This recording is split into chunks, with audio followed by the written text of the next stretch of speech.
বাংলাদেশ সেনাবাহিনীর 4 খলিফা কোম্পানির পর এবার যুক্ত হলো নতুন 2 কোম্পানির নাম, ফাতিমা ও আয়েশা। ইসলামের ইতিহাসে 2 মহিয়সী নারীর নামে নেয়া ঢাকার এই কৌশলগত সিদ্ধান্ত নাকি তোলপাড় শুরু হয়েছে দিল্লির নীতি নির্ধারকদের মধ্যে। ভারতীয় প্রতিরক্ষার বিশেষজ্ঞদের একাংশের কেন এই নামকরণ নিয়ে এত মাথা ব্যথা? সাধারণ একটি সামরিক সিদ্ধান্ত কিভাবে দক্ষিণ এশিয়ার ভূ রাজনীতিতে বড় বার্তা দিচ্ছে? মাত্র কয়েক মিনিটে আমরা বিশ্লেষণ করব আজকের পেছনের আসল সমীকরণ। সামরিক বাহিনীতে বীরত্ব, ইতিহাস এবং গৌরবময় চরিত্রদের স্মরণীয় করে রাখতে বিভিন্ন ইউনিট বা কোম্পানির নামকরণ করার একটি দীর্ঘ ঐতিহ্য রয়েছে।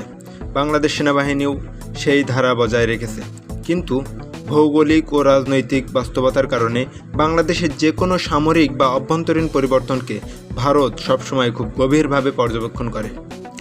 ভারতীয় থিঙ্ক ট্যাঙ্ক এবং দিল্লির সাউথ ব্লকের চিন্তার মূল কারণ হলো বাংলাদেশ সেনাবাহিনীর এই ইসলামিক আইডেন্টিটি বা আদর্শিক পুনরুত্থান। ভারতের ভয় এই শক্তিশালী ধর্মীয় ঐতিহাসিক প্রেরণা বাহিনীকে মনস্তাত্ত্বিকভাবে দিল্লির দীর্ঘদিনের প্রভাব বলয় থেকে সম্পূর্ণ মুক্ত করে দেবে।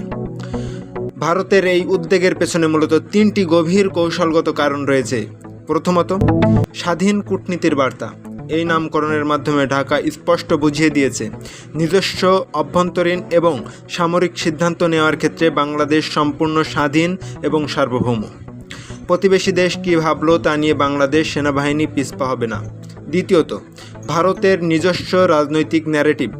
ভারতের বর্তমান অভ্যন্তরীণ রাজনীতিতে একটি বিশেষ সেন্টিমেন্ট কাজ করে, ফলে বাংলাদেশের সামরিক বাহিনীতে যে কোনো ইসলামিক ছোঁয়াকে তারা তাদের নিজস্ব চশমা দিয়ে দেখে এবং মনস্তাত্ত্বিক অস্বস্তিতে ভোগে। তৃতীয়ত, নারী ক্ষমতায়নের প্রতীক। ইসলামের ইতিহাসে হজরত আয়েশা রাদিয়াল্লাহু তাআলা আনহা এবং হজরত ফাতিমা রাদিয়াল্লাহু তাআলা আনহা হলেন সাহস, প্রজ্ঞা, নেতৃত্বের প্রতীক। বাংলাদেশ সেনাবাহিনীতে এখন নারীদের অংশগ্রহণ বাড়ছে, তাই এই নামকরণ সেনাবাহিনীর ভেতরে নারী সদস্যদের মনোবল বহুগুণ বাড়িয়ে দেবে, যা ভারত হয়তো ভিন্নভাবে ব্যাখ্যা করছে। তবে নিরপেক্ষভাবে বিশ্লেষণ করলে দেখা যায় ভারতের এই আতঙ্কিত হওয়াটা অনেকটাই অতি প্রতিক্রিয়া বা ওভার অ্যাকশন।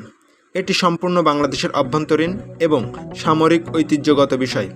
একটি স্বাধীন দেশ হিসেবে বাংলাদেশ তার সার্বভৌমত্ব এবং সাংস্কৃতিক চর্চা করবে, এটাই স্বাভাবিক। একে কোনো প্রতিবেশী দেশের বিরুদ্ধে আগ্রাসী পদক্ষেপ হিসেবে দেখার কোনো যৌক্তিক কারণ নেই।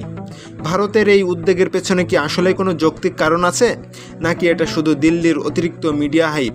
কমেন্ট করে আপনার মূল্যবান মতামত জানান। ধন্যবাদ।